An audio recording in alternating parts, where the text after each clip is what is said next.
嚟到 CFA 指揮室嘅節目時間啦，咁啊直播室裏邊呢，有朱子超啦，咁同埋我哋嘅支持單位啦，就係香港特許金融分析師學會。咁啊，我哋呢個系列呢，亦都喺組織裏邊派嚟唔同嘅專家。咁啊，首先介紹拍檔先呢，嘉賓主持呢，就係學會嘅非執行董事 Alice Wong。咁啊，黃以琳啊 ，Alice 你好。大家好。咁啊，我哋又會講下啦。今次我哋嘅主題呢，就係亞太區股市嘅發展啦，咁同埋展望啦。咁啊，呢個係一個好大嘅 topic 嚟嘅。我諗呢要講得出呢啲話題嘅專家朋友呢，係咪都比較宏觀嘅呢？係啊，所以我哋今日請咗 Wilfred 安聯投資亞太區嘅首席投資總監。係咁Wilfred 好多謝你今日上嚟啦。咁作為一個超過30年嘅投資資深投資者，其實我哋而家你覺得亞洲股票市場係處於咩週期呢？嗱，亞洲咧，因為一開始做嗰陣時咧，我哋其實一段好長時間咧，亞洲係一個啲外資帶動嘅一個 market 嚟嘅。其實嗰陣時，即係由90年代開始做，其實嗰陣時都係一個即係嘅 part of 一個 emerging market 啦，就外資帶動啦咁樣。咁好多時咧都幾 cyclical 嘅，咁同埋好視乎你歐美嘅股市點樣嘅。即係如果你歐美唔好，咁其實你亞洲就一定係唔好噶啦。咁跟住如果歐美好，咁可能跟住就有啲先過嚟咁樣咯。咁我哋會覺得咧 ，increasingly 發展咗咁多年之後咧，其實而家慢慢開始咧，呢個趨勢可能有啲轉變啦。咁因為其實你而家其實市場咧，我哋覺得係有少少一個 regime change 嘅，就因為你見到嗰個政治嘅因素啦，同埋歐美啲國家啦，首先佢哋借貸好多啦，大家都知㗎啦。咁你美國其實係即係又係有啲債務嘅問題嘅，借得好多錢。咁第二就係個政治上面嘅問題啦。你見到開始啲政治上面呢個政治風險咧，係唔單止係話而家講中美咁樣喺度貿易 conflict 咁，其實政治風險係美國自己都有政治風險嘅，我覺得，甚至歐洲自己都可能會有㗎。即係你俄羅斯嗰邊又搞咗咁耐。咁 increasingly 我會覺得你咁樣睇，其實出面呢個世界以前覺得都係歐美市場主導㗎啦，佢哋最好。但係而家你咁樣睇咧，其實可能佢哋咁都有好多問題咯。其實你亞洲咧相對嚟講咧係比較 safe 㗎，我會覺得。咁一來估值冇咁貴啦，二來同埋 increasingly 而家唔係淨係外資帶動亞洲嘅投資啊，而係你亞洲自己本土嘅錢去帶動我哋嘅投資，越嚟越多啊！因為大家都知，例如啲亞洲退休基金 pension fund 嘅發展越嚟越大，係啦。咁香港已經即係我哋例如 MPF 咁樣由2000年開始啦。咁但係嚟新加坡嗰啲又係啊。咁跟住中國國內亦都係要發展呢個即係叫做 the third pillar， 即係pension funds 係 develop 緊啊。咁日本啊、韓國等等都係其實 across Asia 咧都係 increasingly 係我哋自己嘅 liquidity 帶動緊我哋自己嘅股市。咁當然咧，外資仍然都會影響到我哋個股市嘅，因為始終即係外資嗰邊嘅錢係比較多啦。尤其是美國，你印咗錢、印咗銀紙、印咗咁多年，其實係好多 liquidity。咁呢個都係會有個 impact 嘅。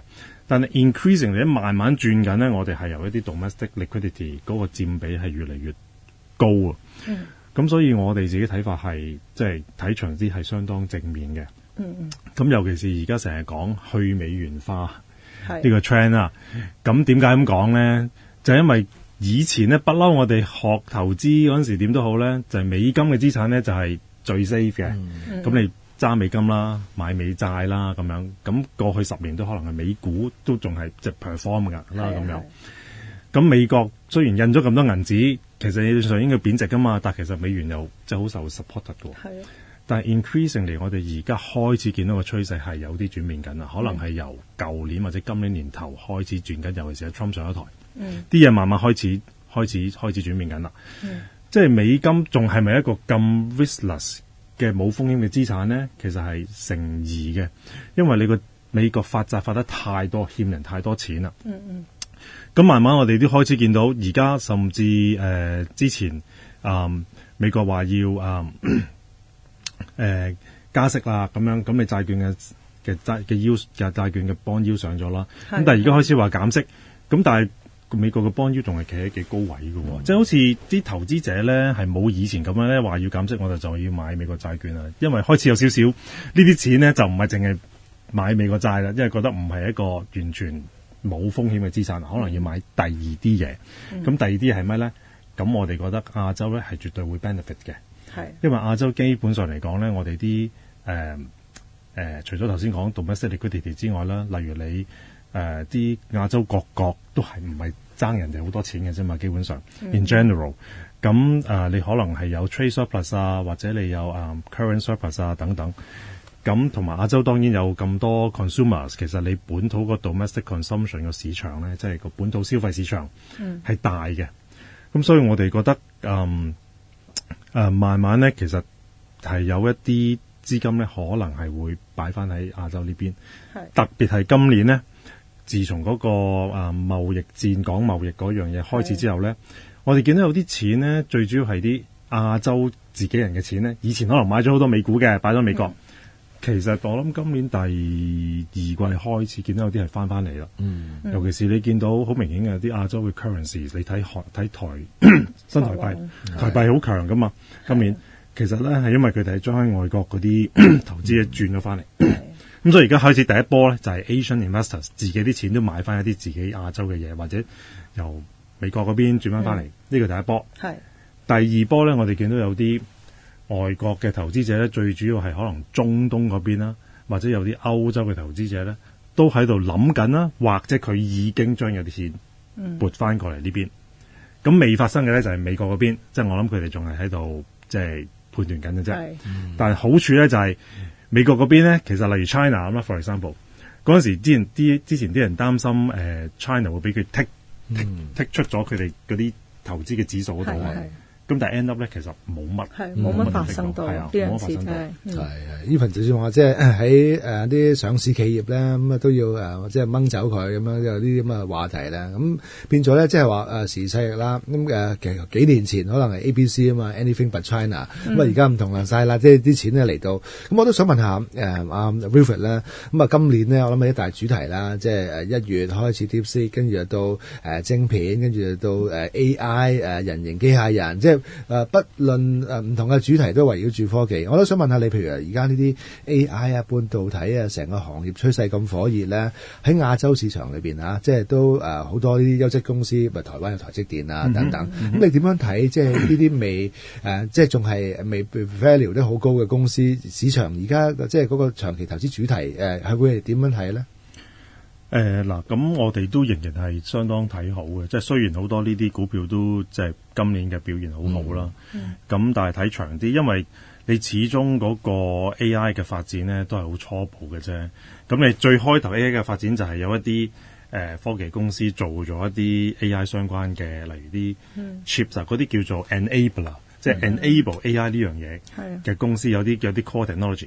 第二步咧就去到啲叫做 AI adopters，即係會喺自己嗰個 business 嗰度咧，運用一啲 AI 嘅科技。咁所以你第一步咧，最主要跑出嚟嗰啲，例如做 semiconductor 嗰啲啦，呢個就係有啲 AI enabler，好似中文譯名做 AI 賦能者咁樣，去賦予呢個 AI 嘅能力。咁而家就唔係淨係賦予啦，而係好多人都開始買啲 AI chip 上嚟，又或者佢 adopt 嗰啲 AI 嘅流程喺佢個 business 嗰度。咁呢啲就係嗰個 AI 嘅 adopter。即係去採納 AI 嘅 technology， 而家先至慢慢開始喺各行各業嗰度發生緊。咁所以我哋覺得咧，嗰個需求咧要 AI 嘅半導體啦，又或者佢其他相關嗰啲硬件嗰啲零件啊，嗰啲 components 啊，或者啲相關嘅軟件啊等等嘅 service， 其實都係好大嘅個 AI 嗰個需求。咁所以呢個我哋覺得好初步。咁至於亞洲咧，就其實亞洲咧有幾大主題投資主題我哋中意嘅，咁其中一個最重要嘅咧就係我哋叫做 innovation，即係創新科技啦。咁 AI 當然就係呢個創新科技其中一忽啦。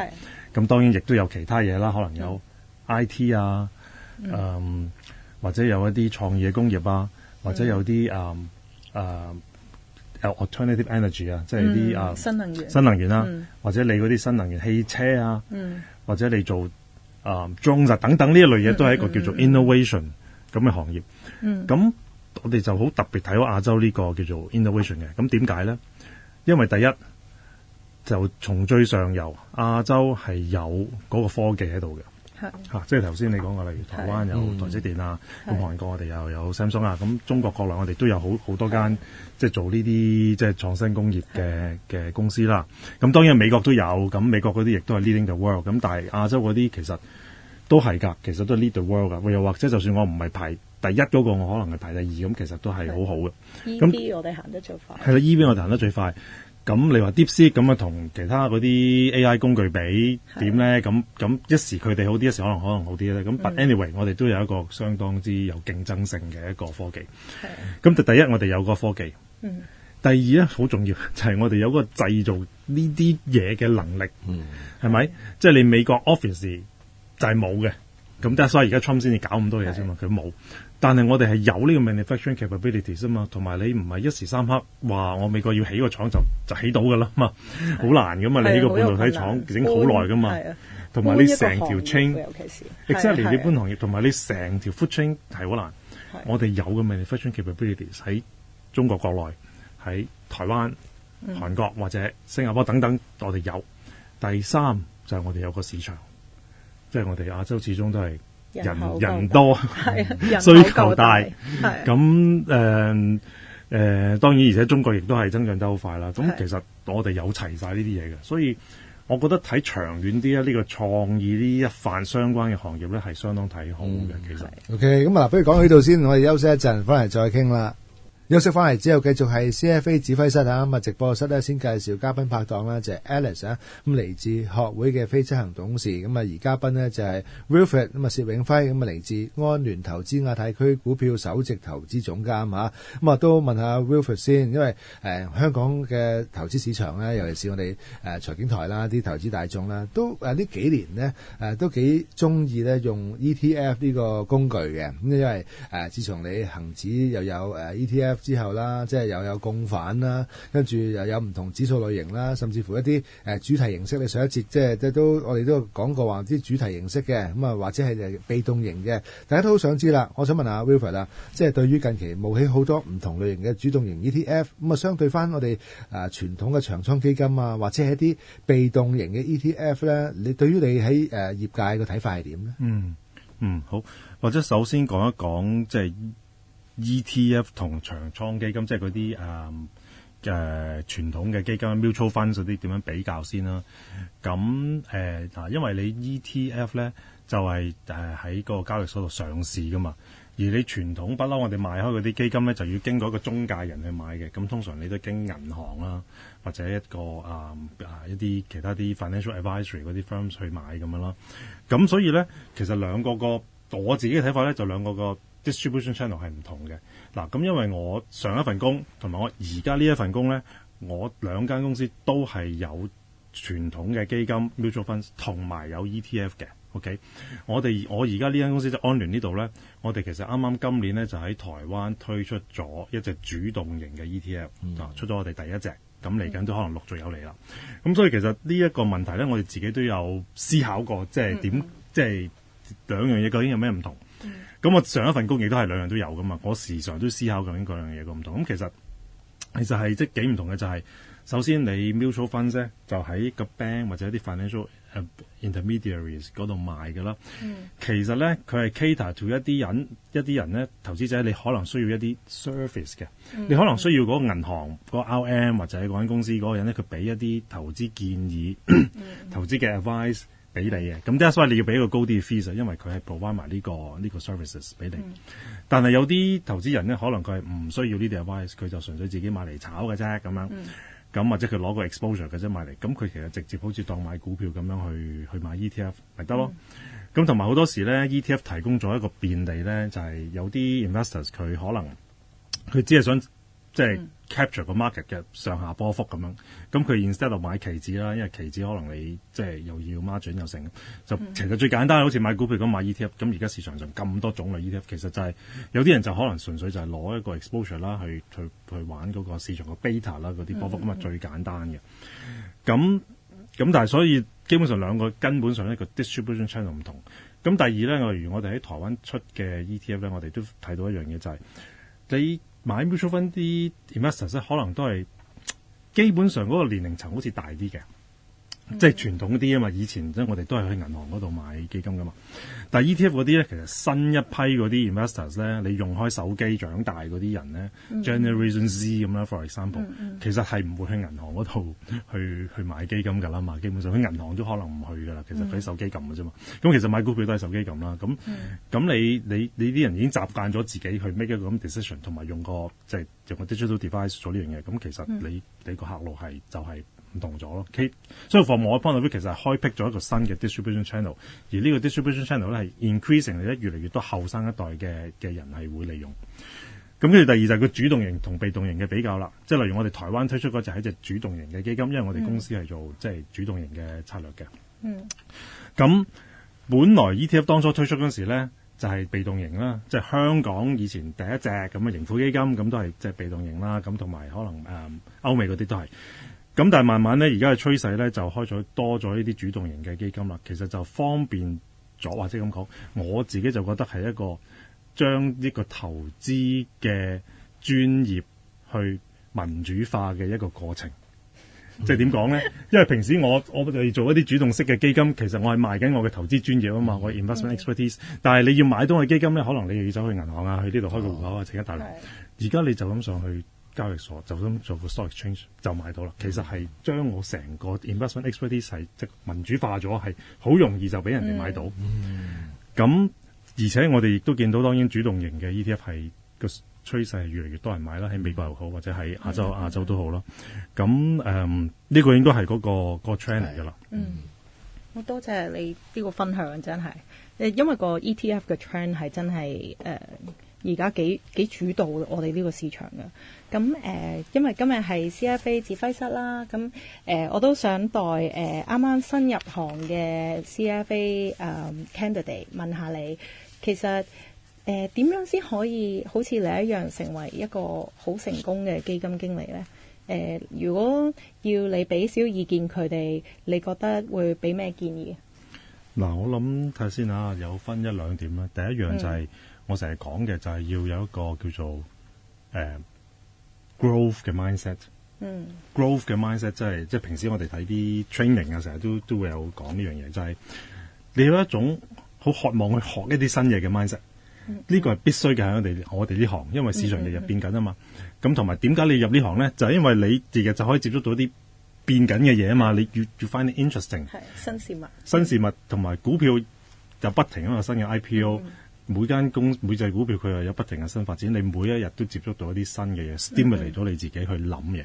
咁所以有呢個 growth mindset 係好重要嘅。即係點？你係一個好重嘅好奇心去知道呢個世界發生緊咩事。但係同樣嘅就係都唔單止係呢個 knowledge 方面，而係你個人嘅成長咧，你點樣去改善你嘅投資嗰個策略，你投資嘅風格，我覺得呢一樣咧都係大家要每一日去學習一樣嘢。就算呢個幾叻嘅 investor 都好啦，佢都總會有啲時間係唔 perform 噶嘛，或者我幾多經驗都好啦，可能我都係做冇一個新入行嘅做得咁好嘅，咁可能我自己有啲嘢需要去 improve，因為市場變咗啦嘛。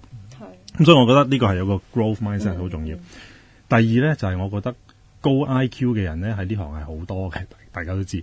但係高 EQ 嘅人咧就可能唔係好多嘅。